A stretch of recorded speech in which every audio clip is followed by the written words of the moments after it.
Let's go.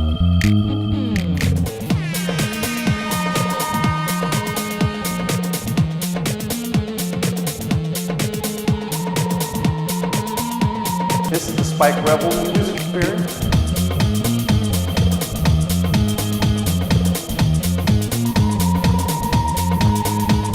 All right, ladies and gentlemen, put your hands together. This is the Spike Rebel music experience. All right. Today's guest on the Spike Rebel experience, where we bring artists that are positive and I think that the world should know. This guy, I would say he was a spoken word artist, but he's in the building. Dawi, come on up, man. Spike. How you doing, man? Right, Appreciate you coming to the show. Thank you very much for the opportunity. All right.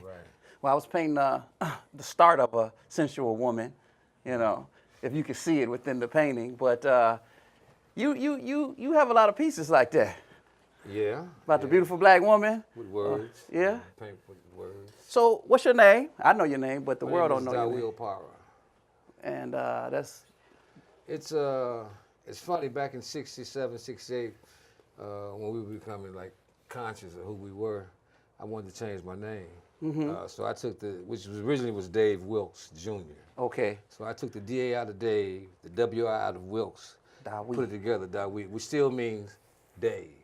Okay. Dawi, Da'u, Davi, Dawi, all that still means Dave. Right. So you can't get away from who you are. And Opara, I met a Nigerian brother, he said it meant first son. And I'm my father's first and only son, so I put it together. And, So you on my show now, and I really had asked you a couple weeks ago to possibly come by. I'm glad you came because, man, when I heard your spoken word a couple times at some sets, it's just so seasoned.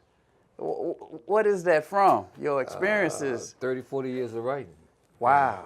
Off and on. I started writing it had to be about 68, 69. Gwendolyn Brooks that came to my high school. I don't particularly care for her style of poetry, but, you know, we all have our different voices. Right. And she said poetry was simply the expressions of one's heart. And anyone could be a poet. So I started writing. So that's kind of like a keyboard. If you put Ray Charles on there, he wouldn't play what Stevie would play. Exactly. But it's it all sounds good, you know. Right. Personal preferences, you know. 'Cause we all have different ways to express ourselves. So what's your pieces about? I got a piece I call Stop the Violence, which I just recently wrote. And it talks about it talks about a way to stop the violence that we've never looked at. That's a new piece. It's a new piece. But you got a book. Yeah, I got a book out, The Invisible Man and Other Realities. How many poems in there? About 40, 50 poems in there. Right. Now, do you call yours as a difference in poems and spoken word? I actually like to use the spoken word because, you know, we speak in riddles, we speak in contradictions, you know. Ain't that right, man? You know, and so that's the true spoken word. You know? Okay. As they say in English, you know, couldn't is improper, could not is proper. So Okay. from that base of the spoken word. The spoken word is simply how we talk to each other. So you said you've been doing this 30, 40 years. When did you start? Was it like at home with your parents? Well, actually, I did are you familiar with the Last Poets? Yeah, those, Okay, so what was it, three guys? Three brothers out of New York. I think Cubano and two brothers, or Hispanic. I don't know the config, but it was, and they're still performing. That's my major influence, I would say. You know, Now, that was back when? I don't... 66, I got a few of 67. yeah. You know, when they were. Was that the start of hip hop? Like Hip-hop rap? Hip-hop came a little bit later. I think rap came first with Curtis Blow, you know, the clean rap. And then you had the East Coast, the West Coast. I'm not really that familiar with that genre, but the hip-hop artists, they landed down just like any other poet in terms of expressing themselves, the way that they express themselves. Okay, okay. You know, so it's like we said earlier, it's different voices. You like, what's your favorite instruments to support? Bass, you know, violin, saxophone, percussion. The jazz stuff. Yeah, it's kind of jazz oriented. I think my work is more jazz oriented than it is. Actually, I'm a frustrated saxophone player. You know. That's what you are. Yeah, I wanted to play the saxophone. When I saw you had to learn all these scales and chords and majors and minors and diminished and augmented and sharps and flat. I said, hey. And talking to something that I've always done. I get the gift of gab from my mother. So. Right. And after hearing, you know, Gwendolyn Brooks anybody can write, I wanted to become a poet.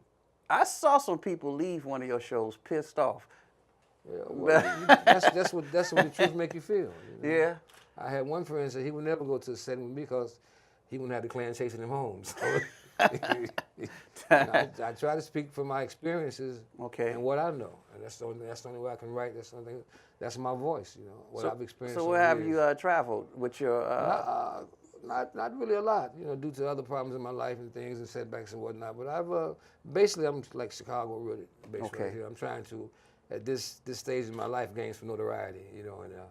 So you haven't put it down. That's your passion. Well, the passion is to put it down, but you know, when you're off into insanity and so many other things, you know, you have different projects that you shouldn't be projecting on. So, but now at this stage in my life, I've got volumes of work. I just haven't been able to really put it out there for whatever reasons. But now, you know, everything in its own time. Start doing it, right? Everything in its own time. So I feel pretty good. So who's some of your favorite artists from the past or to today? I really jazz. I mean, Leroy Jones is cool. Don Lee, you know, Hoyt Fuller, Sonia Sanchez. You know, I've read all those cats, and I like James Baldwin. I like Richard Wright. You know, I take from them. Okay.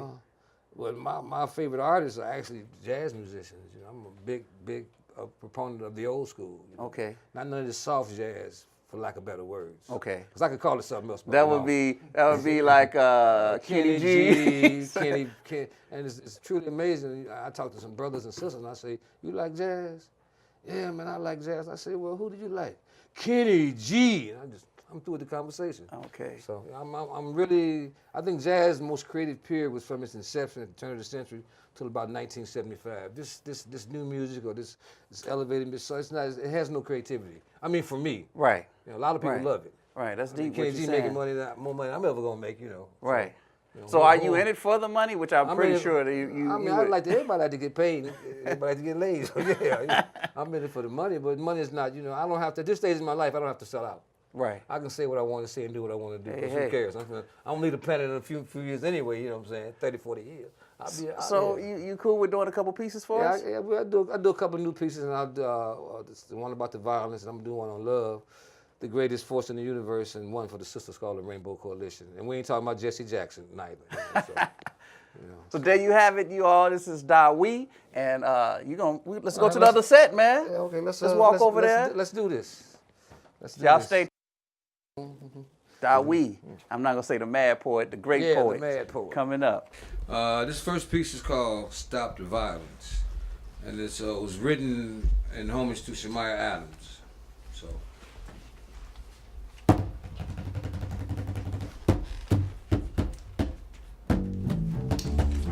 Crime in overabundance on black people, committed by black people, a deadly shame of stealth-infused self-hate. Crime on black people as a way of life committed by white people, a mandatory tool in this deadly game to prevent the all-out eruption of darkness. Stop the violence, stop the violence, stop the violence.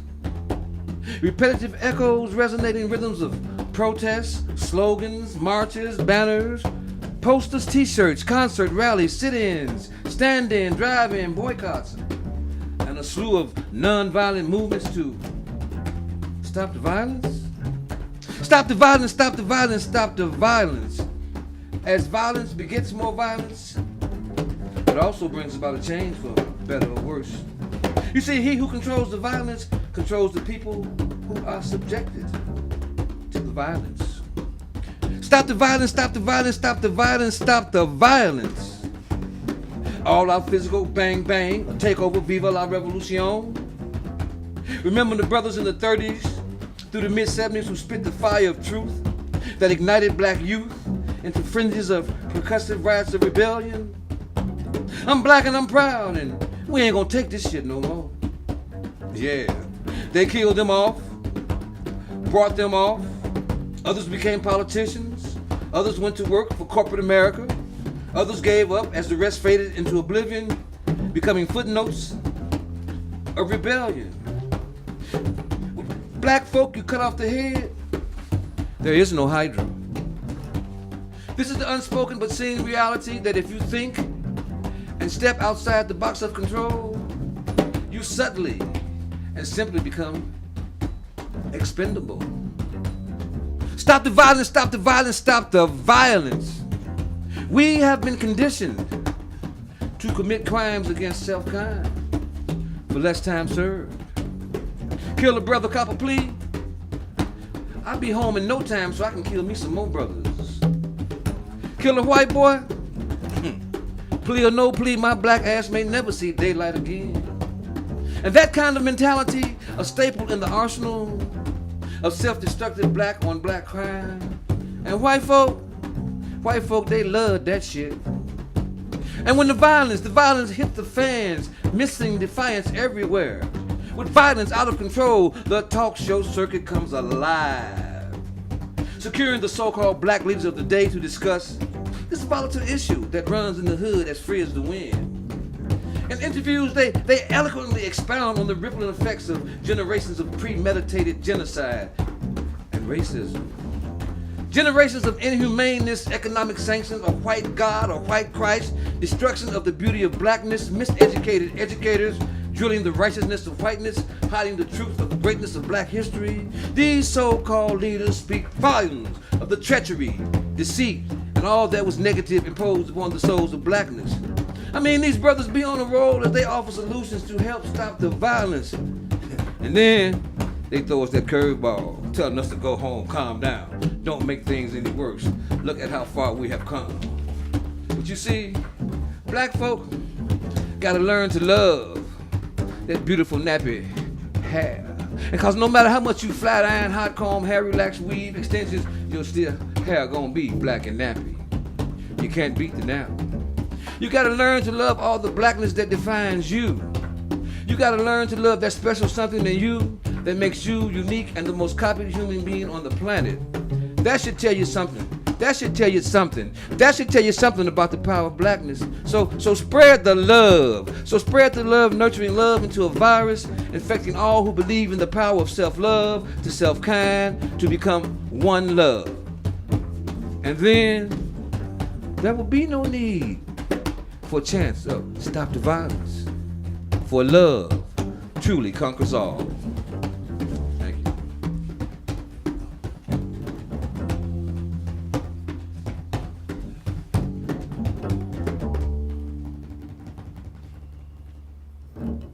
All right, this next piece is called The Rainbow Coalition, and it's dedicated to all women of color.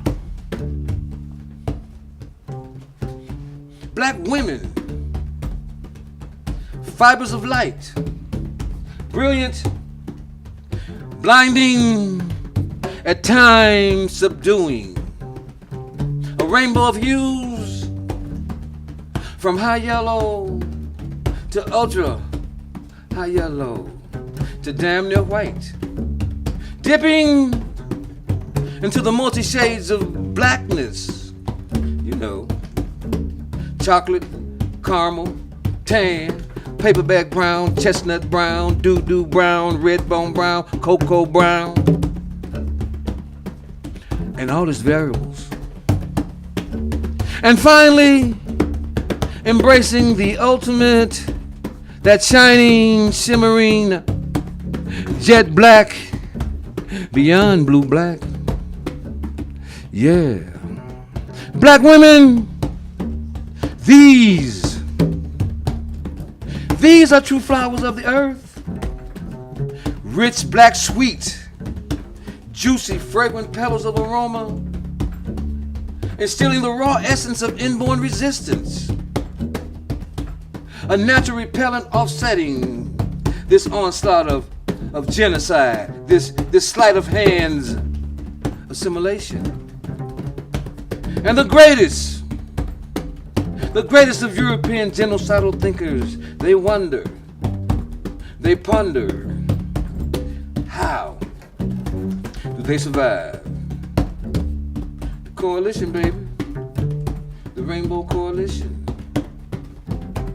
Black women, my beautiful black queens, whose hearts encompasses the very definition of space itself. Your warm embrace radiates more sustenance than a billion suns. Black women, between your magnificent thighs of darkness, sprouted forth seeds destined for more than greatness, more than hope against these atrocities of injustice. But key elements in dynamic flow of your will to survive. Statement: I am all that I am, and much, much more. And the greatest of European genocidal thinkers ponder, they wonder in complete bewilderment. How do they survive? The coalition, baby. The Rainbow Coalition. Black women, my beautiful black queens, possessing an inbred tenacity for propagation of self-kind. A ferocity so intense, it motivates a unique understanding of this whole scheme of things, its variables, and all the hypothetical situations formulated for the whole destruction of black kind.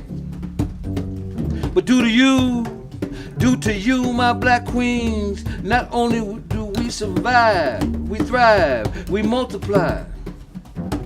'Cause you ain't gonna let us die. Yes, my black queens, you are deeper than deep.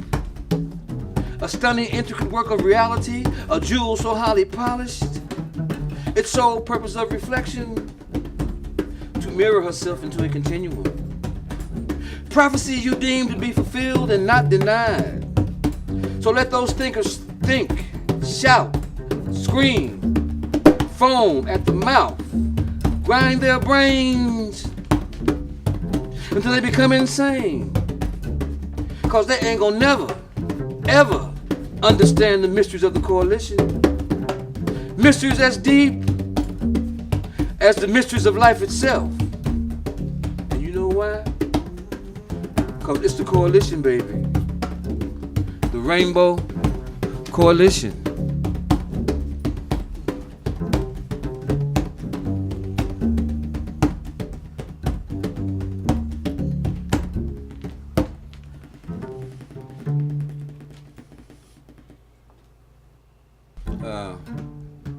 This particular piece is called Love, because love is the strongest force in the universe. Love. It is the primal emotion from which all emotions flow. We were created out of love, from the breath of the Creator, endowed with free will and determination that evolved into wisdom, becoming a cornerstone of humanity. Animate or inanimate, its energy rooted in all that is. Bonding us to all the wonders of this universe, allowing us to love and fall in love. And love, like the spirit of the soul, it moves us through the platforms of life, remaining unseen. Yet, its effects are seen as love drives the wheels and determination of all that exists to secure the continuum. Be it conscious, unconscious, embedded in the gene pool, or our futile attempt to fulfill the legacy of being created in His image. To define love is simplicity. 1 and 1 is 2. Yet love is more complex than any mathematical equation. You see, love, it is the giving energy without stipulation, akin to the Creator exhaling the breath of life into Adam, and thus Adam became a living soul. Yeah, love is like that, never inhaling, always exhaling, never taking, always giving. And between two human beings, it is the strongest force in creation. Unpredictable, unstable, unexplainable, undeniable, unjustifiable. But right or wrong, its energy of giving is a force to be reckoned with that cannot be denied.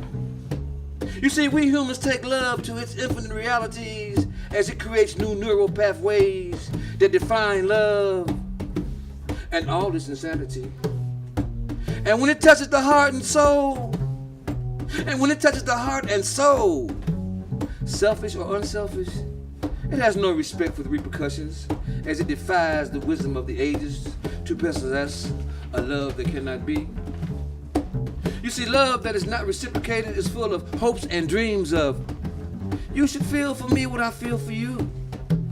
Don't you know what I feel for you? Yeah, love. It moves us blindly to pain or pleasure, as the rush of endorphins overwhelms us with a harsh reality that love without pain or pleasure is life without breath. Thank you.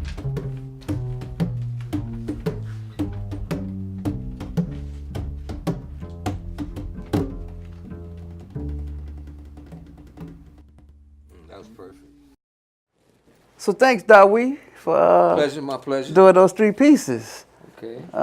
Who's your I band? would like to thank, first of all, Spike Rebel, Dr. Califani, who without them this would have never happened. They're beautiful musicians, and they really put some stuff down the night. Yeah, we like to move in spirit, man. That's Yeah. following your I vibe. had my heart, so that's all that matters. So tell us about three pieces. Well, the first piece, Stop the Violence, you know, I look at how we run around talking about stop the violence, but we never speak on spreading the love. You know, because love truly conquers all, and once we learn to get that self-love, you know, like I said, we got to meditate to levitate. So, Okay. You know, and until we reach that level, and the sister just gotten shot, you know, I wrote two for her. What sister's that? Shemaya Adams, a young girl. That Okay. They were, it was a sleepover. Little kids was doing what little girls do on the floor, toasting imaginary marshmallows and clean grass break. She was gone, you know. Yeah. So I wrote another piece in that vein. And I also wrote this one because in order to stop the violence, and it's something I firmly believe in, we got to start to learn to love ourselves as individuals. All the features that make us us, we got to learn to love those things. And once we get some self-love, let it become infectious and spread it all out there. And then your second piece. Love, well, I got many pieces on love because it's Yeah, it goes agape and sensual and sexual. It is what makes the world go around. Okay. Whether we want to admit it or not.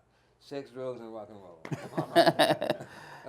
So that's that particular piece. I wrote that for I got so many pieces on love because animate or inanimate, it exists in everything, you know. Yeah. The unseen flow. And the third piece, the Rainbow Coalition, I actually wrote many, many years ago, was my homage actually to my mother.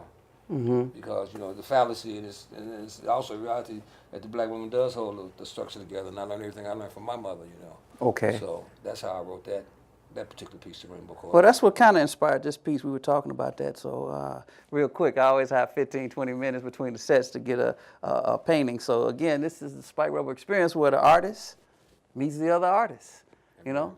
Yeah, we emerge and fuse together with love. So take us out with something positive, something to the world, and then tell us where we can find you. I just always like love is easy. I always do this piece. It says, can I lay my heart upon your breast and feel the warmth within? Will you tell me that I am strong for me to be stronger? And when I cry, will you not laugh, understanding that my emotions must also flow? And when I am old and no longer a reflection of a different time, will you still love me with the passion of our youth? All right. All right. So where can we look forward to seeing you? Throughout Chicago? The second Friday, I'm at Let Them Eat Chocolate. It's 5200 North on Dame. The third Monday of every month, I'm at Powell's Bookstore. And that's on Roosevelt and Halsted from 7 to 9. Both sets started around 7. This Friday, I'll be the featured artist at Let Them Eat Chocolate. So can we look forward to more books? Yeah, I got one in the making right now, another book, some more CDs. Okay. So we can look for you on the internet or just look around for you? And I'm at dawiopar.com. There we go. DAWIOP as in Paul, ARA.com. It gives you a bit of history about me. There's some video on there, and there's also some poetry on there and how you can get in touch with me. So, again, thanks for coming on the show. We got Dr. Califani Rivers. Once again, thank the Dawi. I'm Spike Rebel. And check us out. If you like this kind of, the art, this whole positive thing, check us out at stagetheshow.tv. And we'll see you next time. Let's go.